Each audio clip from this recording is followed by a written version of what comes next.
बिस्मिल्लाहिर्रहमानिर्रहीम, अस्सलाम वालेकुम। मैं हूं गुलफाम चौधरी। आप देख रहे हैं मेरा फेसबुक पेज और यूट्यूब चैनल। पाकिस्तान की सियासत में अहम तरीन डेवलपमेंट हो रही हैं और मुसलसल डेवलपमेंट्स मुतवक्के हैं। यकीनी तौर पर जो पाकिस्तान के हालात हैं वो यकसर बदलने जा रहे हैं और बड़ी बड़ी तब्दीलियाँ मुतवक्के हैं।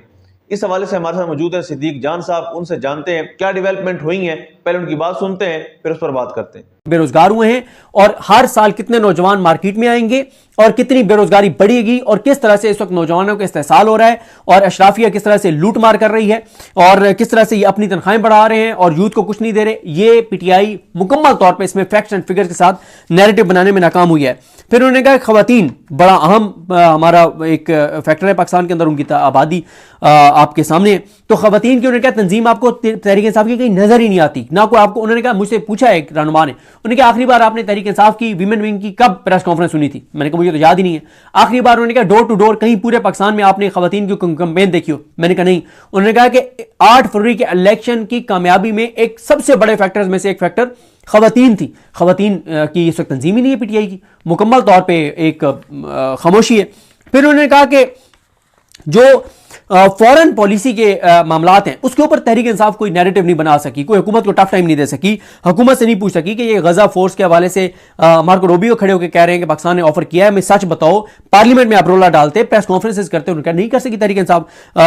ये दिफाई मुआहदा जो सऊदी अरब के साथ हुआ है कोई डिटेल्स नहीं है, तहरीक इंसाफ कोई इसके ऊपर बात नहीं कर सकी। माइंस एंड मिनरल्स का सौदा हो गया या नहीं हुआ जो भी है, और लेकिन इंटरनेशनल अखबारात में स्टोरियां छपी हैं, तहरीक इंसाफ कोई नैरेटिव नहीं बना सकी कि भाई पूछे हुकूमत से कि किस भाव आपने ये मिनरल्स बेचे हैं, क्या किया है, किस तरह से सौदा किया, कोई नैरेटिव नहीं बना सके। उन्होंने कहा क्रिप्टो का ये सारा जो फ्रॉड शुरू है इसके ऊपर तहरीक इंसाफ कोई नैरेटिव नहीं बना सकी, कोई बात नहीं कर सकी। उन्होंने कहा नोबेल प्राइज के लिए ट्रंप को उन्होंने अपना नामजद किया, कोई अपोजिशन इसके ऊपर नैरेटिव नहीं बना सकी कि यार ये तुमने क्या किया है। वो नेतन्याहू को सपोर्ट कर रहा है, गजा में कत्लेआम करवा रहा है और उसको तुम नोबेल प्राइज के लिए नामजद कर रहे हो।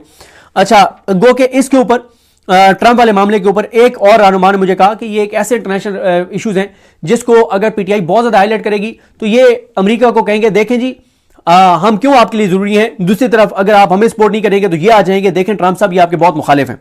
अच्छा, आगे वो कहते हैं कि एक और रहनुमा से बात हुई तो उन्होंने कहा कि मुईशत की जितनी भी नाकामी है तहरीक इंसाफ उसके ऊपर नैरेटिव बनाने में मुकम्मल तौर पर नाकाम हो गई है, यहां तक कि तहरीक तहफ़्फ़ुज़ यानी पाकिस्तान भी। उन्होंने कहा कि आप 5, 6, 7 पॉइंट्स उठाते हैं जिस पे आप इस्टेब्लिश करते हैं, एक नैरेटिव बनाते हैं कि पेट्रोल महंगा हो गया है, डीजल महंगा हो गया है, आटा महंगा हो गया है, गंदम महंगी हो गई है, गैस महंगी हो गई है, ये हो गया है, तनख्वाहदार तबके के ऊपर इतना टैक्स लग गया है। उन्होंने कहा कोई इस तरह का नैरेटिव जो ज़बान ज़द-ए-आम हो, वो इकोनॉमी की नाकामियों के हवाले से तहरीक इंसाफ हो या तहरीक तहफ़्फ़ुज़ यानी पाकिस्तान हो, वो बनाने में नाकाम हो गए। महंगाई के ऊपर उन्होंने कहा नैरेटिव ये नहीं बना सके। उन्होंने कहा कि अवाम का और तहरीक इंसाफ का डिस्कनेक्ट है अवाम इशूज़ के ऊपर, जो लोगों की रोज़मर्रा की जिंदगी में जो उनको चीज़ें इफेक्ट कर रही हैं उसके ऊपर तहरीक तहफ़्फ़ुज़ यानी पाकिस्तान और तहरीक इंसाफ उस तरह से बात करते हुए नजर नहीं आते जिस तरह से उनको बार बार बात करते हुए नजर आना चाहिए, एक नैरेटिव नहीं बना पा रहे।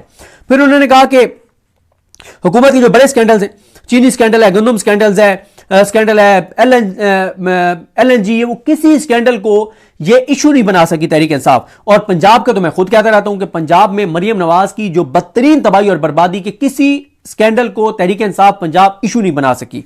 फिर उन्होंने कहा कि सेहत के सूरत हाल बहुत खराब है पंजाब के अंदर खास तौर पर, लेकिन पीटीआई कोई नैरेटिव नहीं बना सकी कि देखो उन्होंने हेल्थ कार्ड बंद किए और क्या सेहत के हालात कर दिए, अस्पतालों की क्या सूरत हाल कर दिया। उन्होंने कहा हजारों नौजवानों को ऑफलोड किया गया, कोई नैरेटिव पीटीआई या अपोजिशन नहीं बना सकी कि नौजवानों को एक तो रोजगार नहीं है, जो बाहर जा रहे हैं उनको ऑफलोड कर रहे हैं, कोई नैरेटिव ये नहीं बना सके। कहीं ना कहीं तो कहते हैं ये यूथ को अपने साथ खड़ा कर सकते थे कि हम तुम्हारे नुमाइंदे हैं, हम तुम्हारी बात कर रहे हैं, हम तुम्हारे कहते हैं कि अगर तहरीक तहफ़्फ़ुज़ यानी पाकिस्तान तहरीक इंसाफ आके प्रेस कॉन्फ्रेंस करती है, अदालतों में चली जाती, होना कुछ नहीं था, लेकिन नौजवानों को नजर आता कि यार ये हमारे लिए खड़े हुए हैं। आज जो नौजवान एयरपोर्ट पे जाता है तो खौफजदा होता है कि पता नहीं मुझे रोक लेंगे, रिश्वत ली जा रही है। पीटीआई इसके ऊपर कोई नैरेटिव नहीं बना सकी।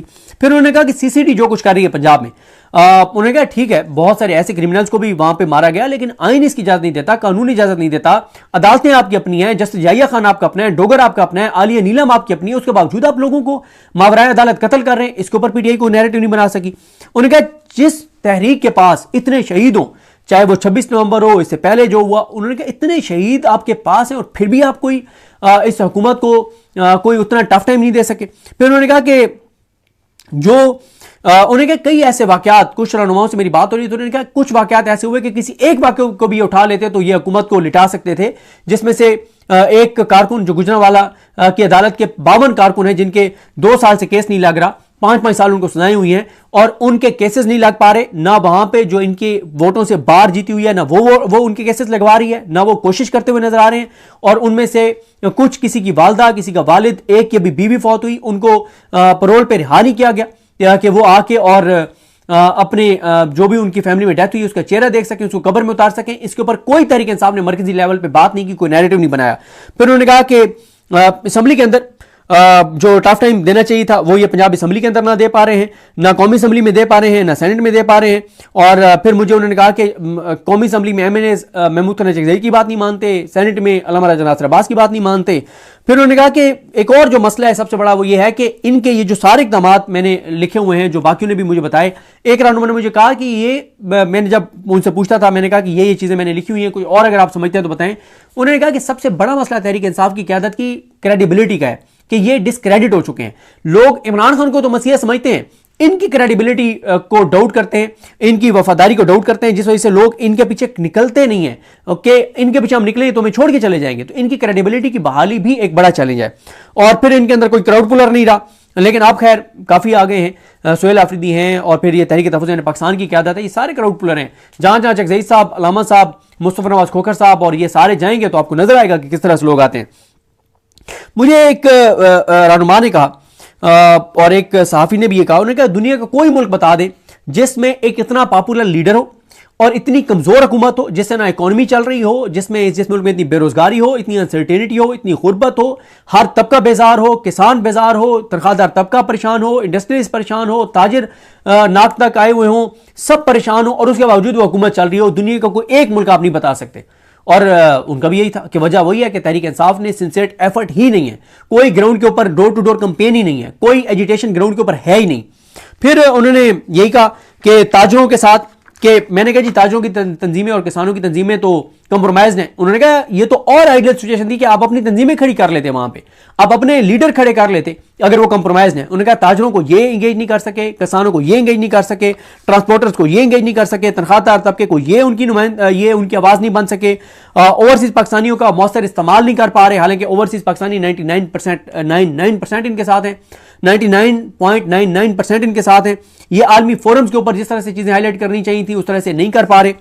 ये पाकिस्तान के अंदर इंटरनेशनल मीडिया को इंगेज नहीं कर पा रहे, ये एम्बेसीज को उन्होंने कहा इंगेज नहीं कर पा रहे। उन्होंने कहा इनका कोई थिंक टैंक नहीं है, इनके कोई रिसर्च टीम नहीं है, कोई ये वाइट पेपर जारी नहीं कर पा रहे हर चीज के ऊपर।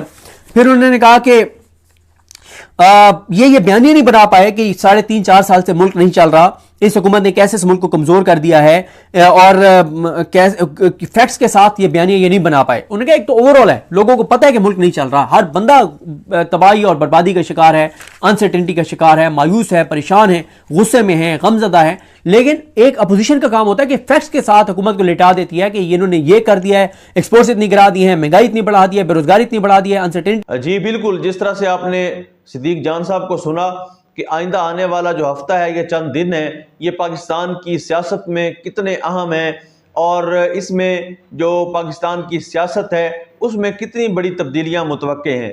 अल्लाह पाक वतन अजीज़ का हामी और नासिर हो। पाकिस्तान जिंदाबाद।